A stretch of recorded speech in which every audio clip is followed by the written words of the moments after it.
Hey guys, welcome to web coding. तो आज हम इस वीडियो में डिस्कस करेंगे बिग क्वेरी इंजन की। हम कुछ बेसिक टूल्स तो देख ही चुके हैं जीसीपी के लिए, जो हमें बिग डेटा एनालिसिस करने में हेल्प करता है। एंड हम डेटा प्रॉप के बारे में देख चुके हैं, जो कि हमें बेसिकली क्लस्टर्स बनाने में हेल्प करता है, राइट। तो अब हम एक एनालिसिस टूल के बारे में बात करेंगे, जो कि है बिग क्वेरी। ठीक है, तो बिग क्वेरी जो होता है वो सर्वरलेस एनालिसिस टूल है। एंड ये बेसिकली 2 in 1 टूल है। ये डेटा वेयर हाउस भी है, मतलब हम अपने डेटा सेट स्टोर भी कर सकते हैं एंड उन्हीं डेटा सेट्स पे हम एनालिसिस भी कर सकते हैं। ठीक है, तो डेटा वेयर हाउसेस भी है और एक क्वेरी इंजन भी है, जहाँ पे हम एसक्यूएल क्वेरीज जो है वो लगा सकते हैं इन्हीं डेटा पे। ठीक है, SQL query engine. All right. उसके अलावा ये जो है ये पे एज यू गो सर्विस है। बेसिकली हम जितनी क्वेरीज को हम प्रोसेस करते हैं अपने डेटा पे, उतनी ही हमें जो है मनी जो है वो चार्ज होती है।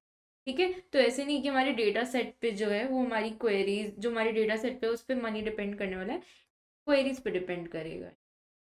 कि हम डेटा सेट स्टोर करें तो ऑब्वियसली उसका कॉस्ट तो लगेगा ही, बट क्वेरीज पे हम ज़्यादा फोकस करेंगे। नेक्स्ट हमारा डेटा इंक्रिप्शन एंड सिक्योरिटी। ये हमें डेटा इंक्रिप्शन देता है, सिक्योरिटी देता है।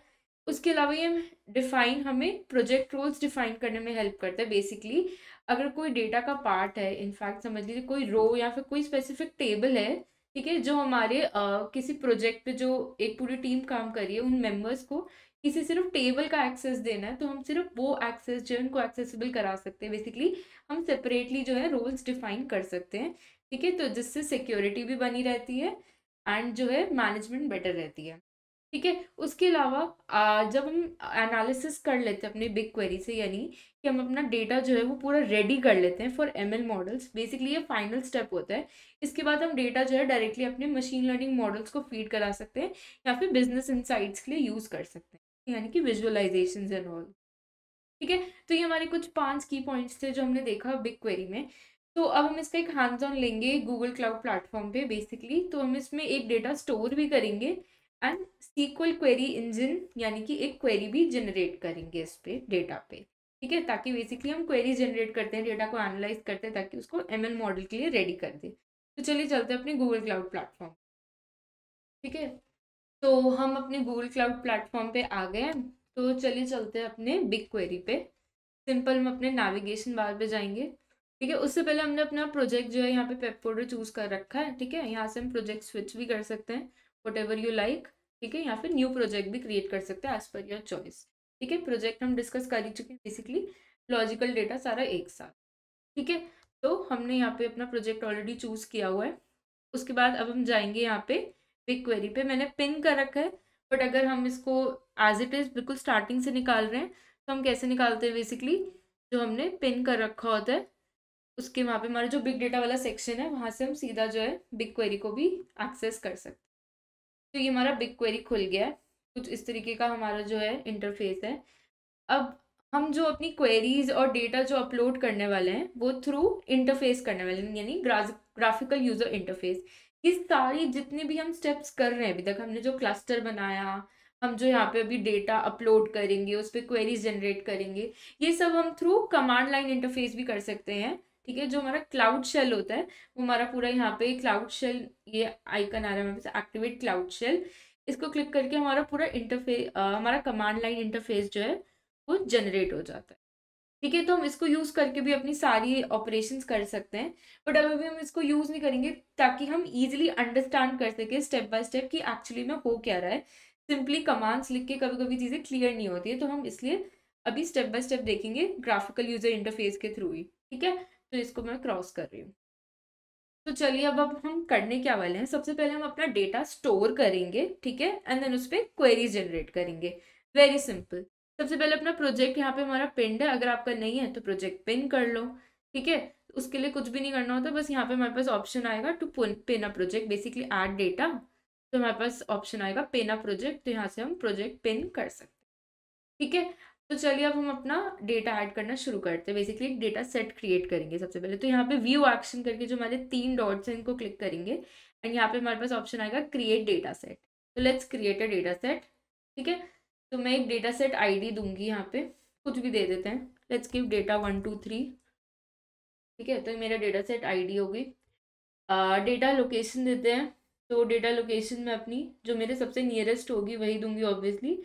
तो यहाँ पे मुझे एशिया साउथ 1 दिख रहा है, यानी कि Mumbai which is closest to India. ठीक है, फिर हम एक एनेबल टेबल एक्सपायरी दे देते हैं। ठीक है, तो मैं डिफ़ॉल्ट मैक्सिमम टेबल एज 1 दे रही हूँ, क्योंकि अभी हम सिर्फ ट्यूटोरियल कर रहे हैं बेसिकली।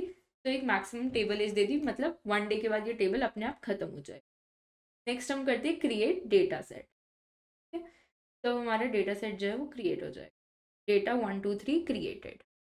अब यहाँ पे जब हम इसके नोट्स खोलेंगे तो हमारा डेटा 1 2 3 जो होगा यहाँ पे क्रिएट हो गया। ठीक है, अब हमारा डेटा सेट क्रिएट हो गया। अब मैं इसमें डेटा अपलोड करूंगी, तो मैं कौन सा डेटा यहाँ पे अपलोड करने वाली हूँ। अब यहाँ पे हमारे पास बहुत सारे ऑप्शंस होते हैं, या तो हम एक्सटर्नल डेटा भी यूज़ कर सकते हैं। ठीक है, या फिर अपना यहाँ की जो इनबिल्ट डेटा इनबिल्ट डेटा हमारे पास सेट्स हैं, बहुत सारे पब्लिक डेटा सेट्स अवेलेबल हैं जिनमें बिलियंस ऑफ रिकॉर्ड्स हैं, उनको भी हम यूज़ कर सकते हैं। ठीक है, वो हम कैसे यूज़ करते हैं, यहाँ पे ऐड डेटा करके ऑप्शन आता है, तो यहाँ पे आता है एक्सपोर्ट पब्लिक डेटा सेट्स।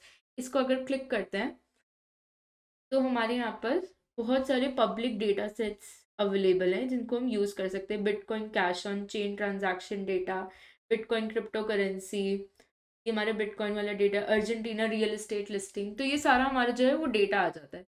तो ऑस्टिन क्राइम डेटा, ये पूरा मेरा व्यू डेटा सेट अगर मैं करूँगी तो बस डेटा सेट का भी पूरी डिटेल्स आ जाएंगी। ठीक है, तो ये वाले सारे डेटा सेट्स भी हम एक्सेस कर सकते हैं और इन पे क्वेरीज जनरेट करके देख सकते हैं। Basically it's for learning purpose, कि हम देख सकें कि कैसे बिलियंस ऑफ रिकॉर्ड्स पे भी जो है हमारा जीसीपी बहुत इजीली काम करता है। ठीक है, तो यहाँ पे तो ये डेटा सेट्स अवेलेबल है ही, तो आई विल एडवाइज यू कि आप इन डेटा सेट्स को थोड़ा स्टडी करें एंड इन पे क्वेरीज खुद जनरेट करके देखें। अभी हम क्या करेंगे, अभी हम खुद एक एक्सटर्नल डेटा जो है वो लोड करेंगे। ठीक है, तो इधर हम क्या करने वाले हैं, अभी एक्सटर्नल डेटा जो है वो लोड करेंगे। तो हम क्या करने वाले हैं यहाँ पे, तो हम सीधा इस वाले व्यू एक्शन पे क्लिक करेंगे एंड क्रिएट टेबल पे क्लिक करेंगे। ठीक है, तो हमारे पास क्रिएट टेबल फॉर्म का ऑप्शन आ गया बेसिकली। ठीक है, तो यहाँ पे हम क्या करेंगे, यहाँ पे हम अपलोड करने वाले। अब आप चूज कर सकते हो, ठीक है, कि ड्राइव से ले रहे हो आप ग्रुप, या फिर बिग टेबल से डेटा ला रहे हो, या फिर सीधा क्लाउड स्टोरेज में जो हमने बकेट्स बनाई है उसमें से डेटा ला रहे हो। तो मैं यहाँ पे एक्सटर्नल डिवाइस यानी अपने पीसी में से ही अपलोड करने वाली हूँ। तो मैंने अपलोड चूज किया। ठीक है, अब मुझे यहाँ पे फाइल जो है वो ब्राउज करनी पड़ेगी। तो मेरा डाउनलोड्स में या आइरिस डेटा सेट है, मैं यही यूज करने वाली हूँ बेसिकली। ठीक है, फाइल फॉर्मेट मैंने क्या बता दिया, CSV। ठीक है, प्रोजेक्ट हमारा जो था वही हमने रहने दिया। डेटा सेट तो था ही मेरा 1 2 3। अब एक टेबल को अच्छा सा नाम दे देते हैं, आइरिस ही नाम दे देते हैं। ठीक है, तो हमने टेबल को नाम दे दिया आइरिस। ठीक है, नेटिव टेबल हमने सेलेक्ट करते ना, ये हमारी बेसिकली वो होती है किस टाइप का हम टेबल जो है वो सिलेक्ट कर रहे हैं, नेटिव टेबल। ठीक है, नेक्स्ट है हमारा स्कीमा, हमने कहा ऑटो डिटेक्ट कर लो, हम स्कीमा खुद डिफाइन नहीं कर रहे। ठीक है, बस बाकी और कोई ऑप्शन अब हम कंसिडर नहीं करेंगे, एडवांस ऑप्शन, हम सीधा क्रिएट टेबल पे क्लिक करते हैं। ठीक है, तो अब ये हमारा क्या हो जाएगा, टेबल क्रिएट हो जाए। तो हमारा टेबल क्रिएट हो गया। अगर अब हम इसके ड्रॉप डाउन पे जाते हैं नोड्स में, तो हमारा आइरिस टेबल क्लिक हो गया, इस पर ज़रा सेलेक्ट करते हैं, ओपन करके देख, ओपन।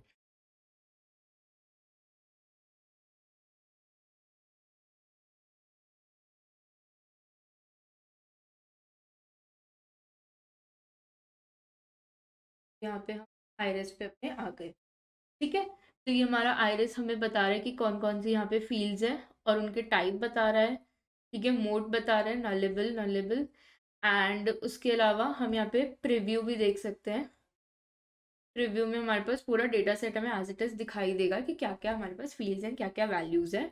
ठीक है, row ID, sepal length, sepal width, petal length, और ये सारे हमारे स्पीशीज जो है ये सारे हमें दिख रहे हैं। ठीक है, तो हमारे पास स्कीमा आ गया, हमारे पास डिटेल्स आ गई, एंड ये हमारे पास डिटेल्स आ जाएंगी, टेबल आईडी कौन सी है, ठीक है, टेबल साइज क्या है, नंबर ऑफ रोज आ जाएंगी हमारे पास। ठीक है, एंड प्रीव्यू में भी हमने देख लिया कि कैसा हमारा टेबल दिख रहा है।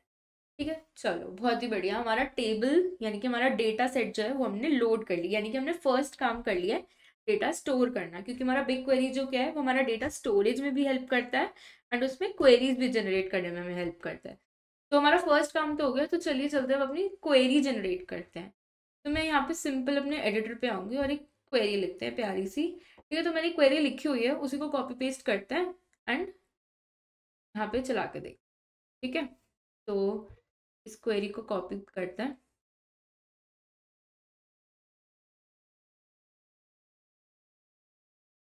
पेस्ट कर। तो ये सिंपल सीक्वल क्वेरी है, इसमें कुछ अलग नहीं है, बट एक बार देख लेते हैं हम क्या कर रहे हैं। Select sepal length centimetre. ठीक है, तो ये सेपल लेंथ सेंटीमीटर मेरी फील्ड का नाम है। यहाँ पे देख लेते हैं आइरिस में, प्रीव्यू में देखे तो सेपल लेंथ सेंटीमीटर। मैं बेसिकली कर क्या रही हूँ, मैं वो सारे सेपल लेंथ ले रही हूँ जिनका जो स्पीशीज है वो आइरिस वर्सी कलर है। ठीक है, तो मैं बेसिकली आइरिस वर्सी कलर की सेपल लेंथ निकालना चाह रही हूँ। ठीक है, तो यहाँ पे मेरी क्वेरी ऐसी है, select sepal length centimetre from data 123 dot iris. ठीक है, डेटा 123 जो हमारे डेटा सेट का नाम है, डॉट आइरिस हमारे टेबल का नाम है, और इसको हमने किस में दिया, एक बैकटिक्स के अंदर दिया है। ठीक है, जो एस्केप की नीचे वाली की होती है ये हमारे बैकटिक्स है। ठीक है, उसके अंदर दिया है। फिर वेयर स्पीशीज इक्वल्स टू मैंने क्या दिया है, वर्सी कलर, एंड लिमिट मैंने क्या दिया 5, यानी कि 5 रिजल्ट ही चाहिए मुझे, इससे ज़्यादा रिजल्ट नहीं चाहिए। उसी से मैं हिसाब लगा लूंगी कि मेरी सेपल लेंथ जो है वो किस रेंज में है। ठीक है, तो यहाँ पे मैंने क्वेरी जो है वो डिफाइन कर दी है। अब इस क्वेरी को रन करके देखते हैं। तो ये हमारी क्वेरी रन हो रही है एंड हमारी क्वेरी रन होगी। ग्रेट, तो देखिए हमारी क्वेरी कितनी जल्दी रन होके आई है। ऑलमोस्ट 1.9 सेकेंड्स में हमें क्वेरी रन करके रिजल्ट भी दे दिया। तो हमें कैसे बता रही है, 5.1, 5.0, 5.7, बेसिकली 5 से 6 के बीच में जो है वो मेरी लेंथ वैरी कर रही है फॉर आइरिस वर्सी कलर। ठीक है, इसको अगर जेसॉन में देखूँ मैं तो मेरे को जेसॉन में रिजल्ट मिल जाएगा। ठीक है, एग्जीक्यूशन रिजल्ट्स देखूँ तो टाइम इलाप्स मुझे क्या दे रहा है, 1.9 second, slot time consume 0.068 second, byte shuffled, और ऐसे करके मेरे पास सारा जो है रिजल्ट आ जाएगा। इसको ऊपर कर लेते हैं, हमें अच्छे से दिखते हैं।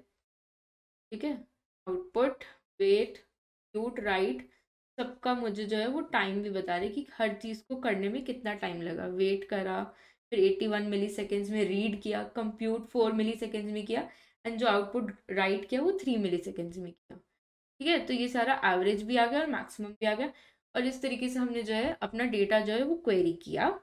तो हमने डेटा अपलोड किया यहाँ पे और क्वेरी किया।